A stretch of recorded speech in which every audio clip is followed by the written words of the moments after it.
आपका स्वागत है। मैं विवेक बिंद्रा, मोटिवेशन स्पीकर और बिजनेस कोच। आज विजय शेखर शर्मा की पेटीएम कंपनी के बारे में बात करेंगे। कमाल की कंपनी है, 16 मिलियन ट्रांजैक्शंस रोज कर रही है, 30 करोड़ एक्टिव मोबाइल यूजर आज पेटीएम पे मूव कर चुके हैं। हमारे देश की सबसे बड़ी मोबाइल वॉलेट और मोबाइल पेमेंट ट्रांजैक्शंस की एक कॉमर्स प्लेटफॉर्म बन गया है। इसको बोलते हैं फिनटेक कंपनी। फिनटेक कंपनी क्या होता है? ये फाइनेंस प्लस टेक्नोलॉजी जब जुड़ जाता है तो बन जाता है फिनटेक कंपनी। आज भी देश में बैंक्स ऑनलाइन तो मूव कर गए, ऑनलाइन मूव करना तो सीख गए, लेकिन ऑल्टरनेट पेमेंट प्लेटफॉर्म्स को अडेप्ट नहीं कर पाए। आज भी बैंक ऑनलाइन होने के बावजूद लंबी लंबी लाइनों को खत्म नहीं कर पाए। बैंक आपको दुखी करते हैं, तंग करते हैं, अननेसेसरी चार्जेस लगाते हैं। इसीलिए जन्म होता है फिनटेक कंपनी का। और आज फिनटेक कंपनी की बात करेंगे, पेटीएम। पेटीएम ये शुरू में ही पहचान गया था कि भाई इतने सालों से इंटरनेट चालू है हमारे देश में और ई कॉमर्स प्लेटफॉर्म आ गए हैं, ऑनलाइन टू ऑफलाइन। ऑनलाइन माल बुक करो, कैश ऑन डिलीवरी, घर पे जाओ कैश ऑन डिलीवरी, एनईएफटी से पेमेंट करेंगे, चेक से पेमेंट करेंगे। इसने सोचा यार इंटरनेट आए हुए इतना टाइम हो गया, किसी ने आज तक मोबाइल से सीधा पेमेंट करने के बारे में सोचा ही नहीं, जिसके लिए इन्होंने बनाया मोबाइल वॉलेट, पे थ्रू मोबाइल, पेटीएम, पे थ्रू मोबाइल। और इसने छुट्टे की समस्या खत्म कर दी। हाँ, इतना छुट्टे की समस्या होती थी पहले, दुकानदार के पास जाओ, 4 रुपए बचेंगे, आपको टॉफी दे देगा, टॉफी की जबरदस्ती की समस्या खत्म कर दी। पहली बार एक रेवोल्यूशन लेके आया, मन में बड़ा नोबल कॉज रखा। $16 बिलियन की वैल्यूएशन वाली कंपनी। सबसे ज्यादा प्राइड इस बात में महसूस करती है कि छोटा सब्जी वाला, ठेले वाला पेटीएम पे मूव कर चुका है। उसका ठेले को वो सुंदर बना के डेकोरेट करता है पेटीएम के क्यूआर कोड के साथ। 68% मार्केट शेयर के साथ सबसे आगे है। इसका राइवल नंबर 2 फ्री चार्ज जो केवल 11% पे है। राइवल नंबर 3 एयरटेल जो केवल 5% पे है। मोबीक्विक, जियो मनी, फोन पे, ओला मनी, गूगल तेज, इसके जैसी 40 फिनटेक कंपनी अभी बहुत पीछे रह गई हैं। विजय शेखर शर्मा शुरू से ही बहुत तेज थे, लाइटनिंग स्पीड पे सोचते थे, मन की गति से सोचते थे। इनकी तेजी का एक उदाहरण यह है कि 14 साल की उम्र में इन्होंने 12वीं अपनी कंप्लीट कर ली। लेकिन ये एक गांव से, उत्तर प्रदेश के अंदर हिंदी मीडियम स्कूल से पढ़े थे ना, तो इनको आगे दिल्ली में आके इंजीनियरिंग करने में तकलीफ हो रही थी। 1 साल लगा करके एंट्रेंस की तैयारी करी। अब हिंदी और इंग्लिश किताबें साथ साथ रख के पढ़ते थे। पहले हिंदी में इंग्लिश में पढ़ते थे, उसका ट्रांसलेशन हिंदी में पढ़ते थे, डिक्शनरी साथ में खोलते थे, उसका ट्रांसलेशन पढ़ते थे। बहरहाल Delhi college of engineering, prestigious engineering college, इनका वहाँ एडमिशन तो हो गया। शुरू से टॉपर रहने वाले विजय शेखर बड़े परेशान हो गए। टीचर वहाँ अंग्रेजी में पढ़ाता था, डीपीएस स्कूल के टॉपर वहाँ इसके साथ कॉम्पिटिशन में बैठे होते थे। आप डीसी समझ सकते हैं ना कि देश के या दिल्ली के कम से कम सबसे मेधावी छात्र वहां पहुंचते हैं। अब वहां पे जाके घबरा गया, अटेंडेंस इसकी लो होने लगी, फ्रंट बेंचर बैक बेंचर हो गया, टीचर से टेंशन में आ गया, क्वेश्चन का आंसर ना दे पाए। उस समय हार नहीं माना, इंग्लिश के अखबार पढ़ने शुरू किए, वोकैबुलरी इंप्रूव करनी शुरू करी, डिक्शनरी पर डिक्शनरी चाटता चला गया। विजय शेखर शर्मा की यही आदत कि अपने आप को कितना भी पीछे हो, मैं फर्स्ट मूवर नहीं फास्ट मूवर बन के दिखाऊंगा। ये फास्ट बने और बाद में अपने धंधे में फर्स्ट भी बने, फास्ट भी बने। अब तो ये हमारे देश के 74वें सबसे अमीर इंसान है। लेकिन शुरू में मोबाइल पेमेंट स्टार्ट करने के बावजूद बड़ी समस्या आ रही थी। समस्या क्या थी कि बार बार ओटीपी ओटीपी ओटीपी ओटीपी, या फिर user ID login, user ID login, user ID login, user ID, ये मल्टीपल टाइम्स हर पेमेंट पे। इतने झंझट से छुटकारा पाने के लिए अली बाबा से इंस्पायर होके प्री लोडेड वॉलेट का सिस्टम शुरू किया। एक बार वॉलेट में पैसा डाल दो, अब आराम से जिसको मर्जी पे करते रहो, ना तो यूजर आईडी पासवर्ड आपको बार बार झंझट करना, और ओटीपी का गेम खत्म। अब देखिए, पेटीएम अपने कस्टमर से तो चार्ज करता नहीं, तो कमाता कहां से? ये बड़ा प्रश्न है। पेटीएम कमाता कहां से है? देखिए, एक तो पेटीएम कमाता है पेटीएम फॉर बिजनेस से। अगर आपकी ट्रांजैक्शंस का वॉल्यूम बहुत बड़ा है तो 1.5% उस पर चार्ज कर लेगा सेलर से। 1.5% विच इज इंक्लूडिंग जीएसटी। मैं भी देता हूं, मेरे भी जो कस्टमर्स हैं जो बाउंस बैक में आते हैं, लीडरशिप फनल में आते हैं, वो मुझे पे करते हैं और पेटीएम के थ्रू पे करते हैं, तो मैं 1.5% पेटीएम को देता हूं, विच इज इंक्लूडिंग जीएसटी। एक तो ये पेमेंट का तरीका हो गया। दूसरा, 30 करोड़ यूजर जो पेटीएम के प्लेटफॉर्म पे हैं, उनको एडवर्टाइजर्स की एडवर्टाइजिंग दिखाता है, तो जो एडवर्टाइजर आता है वो भी पेटीएम को पे करेगा, क्योंकि आप उसकी ऐड देख रहे हैं ना, तो उससे या तो वो एनुअल सब्सक्रिप्शन ले लेगा या मंथली पे पर क्लिक वगैरह सिस्टम से उनको पे कर देगा। तीसरा, जो आप मोबाइल वॉलेट के अंदर पैसा बड़ा डाल के रखते हैं ना, उस पे ये उसकी एफडी करा के उस पे इंटरेस्ट भी कमा लेता है। जैसे अगर पेटीएम के पास 100 करोड़ रुपया आप सबका मोबाइल वॉलेट का पड़ा है, तो उस पे भी ये पैसा कमाता है, इंटरेस्ट की कमाई हो गई। और चौथा, पेटीएम के प्लेटफॉर्म पे जितने भी लोग आ रहे हैं उनको तो सर्विस फ्री में देगा, पर उनको क्रॉस सेल और अपसेल करेगा अपने बाकी प्रोडक्ट पे, क्योंकि पेटीएम और भी कई चीजें कर रहा है, ई कॉमर्स प्लेटफॉर्म पे आ गया, अब इतने सारे प्रोडक्ट लाइन बिल्ड कर रहा है, एक सर्विस फ्री दे रहा है जिसपे सारी जनता आ रही है, बाकियों के लिए उनसे चार्ज कर रहा है। तो धीरे धीरे इतनी जनता बिल्ड कर ली, और मॉडल क्या है, जिसके पास जनता है उसकी दुनिया सुनता है। अच्छा, और आपके मन में ना एक प्रश्न आना चाहिए कि पेटीएम अपने कॉम्पिटिटर से इतना आगे कैसे निकल गया। देखिए, पेटीएम सबसे पहले ऑनलाइन मॉडल को ऑफलाइन मॉडल में लेके आया। इसको जरा समझिए, पेटीएम के जो मर्चेंट्स हैं, जो लोग आप जाते हैं ना, सब्जी वाला, ठेले वाला, मोची है, नाई है, या कोई भी ऑटो वाला, रिक्शा वाला, इतना छोटा छोटा वेंडर का आप पेमेंट करना चाहते हैं तो उसके पास ऑनलाइन ट्रांजैक्शन की कोई सुविधा नहीं है, कई बार उसके पास बैंक अकाउंट भी नहीं है। तो क्या किया जाए, पेटीएम वॉलेट से कोई भी अगर रिक्शे वाला भी है, सब्जी वाला, ठेले वाला भी है, तो वो बिना बैंक अकाउंट के पेटीएम से जुड़ सकता है, बिना बैंक अकाउंट के पेटीएम से पैसा ले सकता है, बिना बैंक अकाउंट के पेटीएम से खर्चा भी कर सकता है। अब देखिए क्या है, क्योंकि फिजिकल इंफ्रास्ट्रक्चर नीचे गरीब तबके तक बिल्ड नहीं किया जा सकता था, तो इसीलिए इसने ये कमाल का मॉडल बिल्ड किया। अंडर सर्व्ड और अनसर्व्ड जो सोसाइटी है, अंडर डेवलप्ड और अनडेवलप्ड जो सोसाइटी है देश की, उस सोसाइटी को जोड़ जोड़ के अचानक इतने बड़े हुए हैं, $16 बिलियन पे हैं, $100 बिलियन पे जाने का सपना रखते हैं। विजय शेखर शर्मा ने एक सुंदर सी शादी करा दी है। शादी किसकी हुई मालूम है आपको? बुलाया नहीं, शादी में बुलाया था, शादी करा दी पर्स की और मोबाइल की। ये कहते हैं जी ईमेल मोबाइल में चला गया, कैमरा मोबाइल में चला गया, गाने में, सब कुछ तो मोबाइल में चला गया, तो पर्स क्यों ना मोबाइल में चला जाए। तो इन्होंने पर्स को मोबाइल में लाने के लिए इनकी लाइफ में एक बड़ा अरे वाह मोमेंट आया था चाइना में। जानना चाहते हैं अरे वाह मोमेंट? चाइना में ये एक बड़े ग्रोसरी स्टोर में, एक सुपरमार्केट के अंदर, एक मॉल के अंदर गए थे।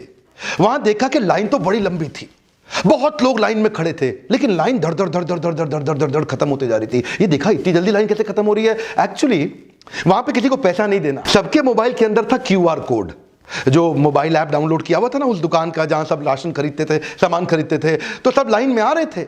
और दुकानदार के पास क्या था जी? उसके पास इंफ्रास्ट्रक्चर था, हार्डवेयर, सॉफ्टवेयर और स्कैनर का।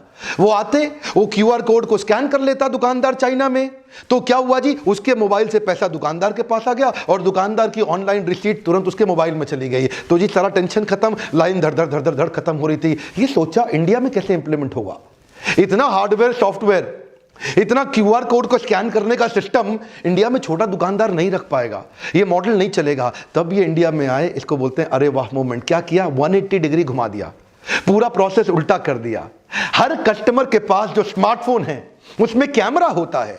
इसने सोचा वो क्यूआर कोड स्कैन कर सकता है, मैं ठेले वाले को, रिक्शा वाले को, ऑटो वाले को, मोची को, सब्जी वाले को क्यूआर कोड दे देता हूं, कस्टमर आएगा मोबाइल से स्कैन कर लेगा। उधर क्यूआर कोड कस्टमर के पास था चाइना में, स्कैनर दुकानदार के पास था। इधर इसने उल्टा कर दिया। क्यों? क्योंकि यहां लोगों के पास पैसा नहीं खर्च करने के लिए, इंफ्रास्ट्रक्चर हमारे देश का कमजोर। ये 180 डिग्री चेंज पूरा गेम चेंज कर गया। आपने मेरा आचार्य बालकृष्ण का वीडियो देखा था ना, वहां मैंने बालकृष्ण जी से एक प्रश्न पूछा था कि आप जितनी मर्जी भलाई कर लो, आपकी भलाई की उम्र आपकी अगली गलती होने तक ही है। जब इतना तेज चलते हैं ना विजय शेखर शर्मा, गलती होने की संभावना थी। डीमोनेटाइजेशन के दौरान ये बहुत तेज एक्सपैंड कर गए। 100, 200, 300% ग्रोथ तो ये हजम कर जाते, लेकिन 1000% की ग्रोथ हुई। प्रधानमंत्री, वजीर आजम भी इनकी तारीफ कर गए। कस्टमर बहुत आ गया, इतना कस्टमर आ गया कि इनका कस्टमर केयर का कॉल सेंटर चलना बंद हो गया और लोग परेशान हो गए। कॉल सेंटर फोन करें, वहां बात ना हो पाए, फोन करें, घंटी बजे जाए, बात ना हो पाए। लोगों ने ट्विटर पे इनकी भयंकर बुराइयां कर डाली, इतना कुछ लिख दिया इनके बारे में कि भाई चलेगा नहीं पेटीएम। लेकिन पेटीएम की अच्छी बात क्या थी? Improvement cycle. कम ऑन, क्या थी इंप्रूवमेंट? कई लोग बोलते हैं विजय शेखर शर्मा लक्की थे, इसीलिए डीमोनेटाइजेशन के चक्कर में चल गए। ऐसा नहीं है सर, वो लकी नहीं थे, वो हर एक अपॉर्चुनिटी को ध्यान से देखते। अपॉर्चुनिटी तो सबके पास थी ना, लकी मैं और आप क्यों नहीं हुए? सिंपल सी बात है, वो हर अपॉर्चुनिटी को बहुत ध्यान से देखते थे और वही डीमोनेटाइजेशन में उन्होंने कई जंप्स ली। छोटी छोटी गलतियां बहुत हुई, इसको बोलते हैं इंप्रूवमेंट साइकिल। जब आप बढ़ाते हो एजिलिटी तो आपको साथ में चाहिए स्टेबिलिटी। ये एजिलिटी तो हो रही थी, आगे बढ़ रहे थे, पीछे स्टेबल करने की साथ साथ कोशिश कर रहे थे। टेक्नोलॉजिकल ग्लिचेस भी आए इनके यहाँ कई फ्रॉड भी हुए। पीछे सीबीआई ने एक इंक्वायरी में इन्हीं के कुछ एम्प्लॉइज को 20 लाख रुपए का घपला करने के लिए, पेटीएम का पैसा चोरी करने के लिए उनको पकड़ लिया था। ये सब जो तकलीफें आई, लेकिन ये मैं बहुत पसंद करता हूं विजय शेखर को, इतनी तेज स्पीड और पीछे स्टेबल भी करते जा रहे हैं, स्टेबल भी करते जा रहे हैं। करते कैसे हैं? इसको बोलते हैं एजिलिटी प्लस स्टेबिलिटी। ये मैं लीडरशिप फनल के फ्रेमवर्क में बहुत डिटेल में समझाता हूं। आगे बढ़ने के साथ साथ पीछे वाले को रोकना, स्टेबल कैसे करना है। एजिलिटी अगला स्टेप, अब इसको स्टेबल करो। एजिलिटी फिर अगला स्टेप, अब इसको स्टेबल करो। एजिलिटी स्टेबिलिटी, एजिलिटी स्टेबिलिटी, ये स्टेप बाय स्टेप चलने का मॉडल विजय शेखर शर्मा ने करके दिखाया है। उन्हीं दिनों शुरू में एडवर्टाइजिंग कैंपेन में जल्दी में पूरा कस्टमर को पकड़ने के चक्कर में इनका कैंपेन में गड़बड़ हो गई। लोगों को क्या बोले? ड्रामा मत करो, पेटीएम करो। लोगों को बुरा लग गया, हम ड्रामा करते हैं, तो उन्होंने उसको चेंज कर दिया तुरंत, चिंता मत करो, पेटीएम करो। दीदी हमारी चिंता ना करो, पेटीएम करो। झिक झिक मत करो, पेटीएम करो। झिक झिक क्यों? पेटीएम करो। गोली देना बंद करो, एक स्कैन में डन करो। गोली देना बंद करो, बस एक स्कैन में डन करो। छुट्टे का झंझट बंद करो, पेटीएम करो।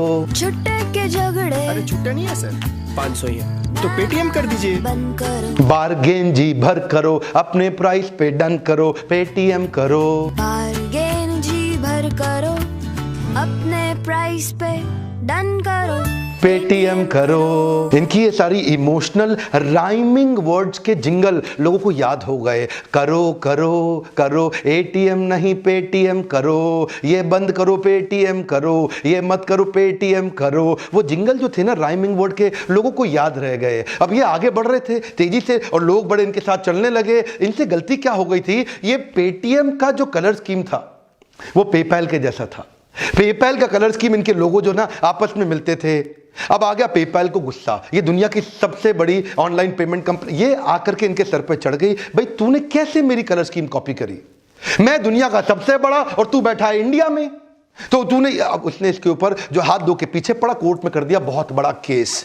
विजय शेखर शर्मा उनको कहते हैं, भाई मेरी बात सुन, मेरे को तेरे से कोई फायदा नहीं। तू दुनिया में बड़ा होगा, तू इंडिया में कहीं दिखता नहीं। मैं इंडिया में बड़ा हूं, दुनिया में अभी मैं जाता नहीं, तो तेरा मेरा क्या झगड़ा आपस में? कोर्ट में केस अभी भी चल रहा है। जैसे जैसे आगे बढ़ते हैं, तकलीफा आपका पीछा नहीं छोड़ती। What I like about him is कि इतनी सारी तकलीफों को संभालते हुए ये स्पीड को रोके नहीं। आप क्या सोचे? छोटी मोटी प्रॉब्लम्स हैं, बहुत सारी हैं। फ्रॉड और चार्ज बैक की प्रॉब्लम अपने आप में बहुत बड़ी है। इसके लिए ये एक ऑनलाइन सॉफ्टवेयर बिल्ड कर रहा है, फेस रिकॉग्निशन, जैसे फेसबुक कर रहा है ना, फेस रिकॉग्निशन, ताकि ये सारे लफड़े खत्म हो जाएं। क्रॉस बॉर्डर ट्रांजैक्शन ठीक कर रहा है, क्योंकि दुनिया भर में जब क्रॉस बॉर्डर होता है वो बड़ा स्लो, इनएफिशिएंट और एक्सपेंसिव पड़ता है। कार्ड डेटा सिक्योरिटी से हमेशा कैसे बचे उसके बारे में सोच रहा है। मल्टी करेंसी, जब लोग दूसरे दूसरे देशों से पैसा भेज रहे हैं तो अलग अलग करेंसी में भेजते हैं, उनके पेमेंट मेथड अलग होते हैं, तो उसमें कई रेगुलेटरी प्रॉब्लम्स आती हैं, उसको भी मैनेज कर रहे हैं। और नए नए टेक्निकल इंटीग्रेशन करने पड़ते हैं, क्योंकि ये जो ऑनलाइन पेमेंट का एक प्रोप्राइटरी यूनिवर्स है ना, इसमें बहुत सारे सॉफ्टवेयर और हार्डवेयर चाहिए।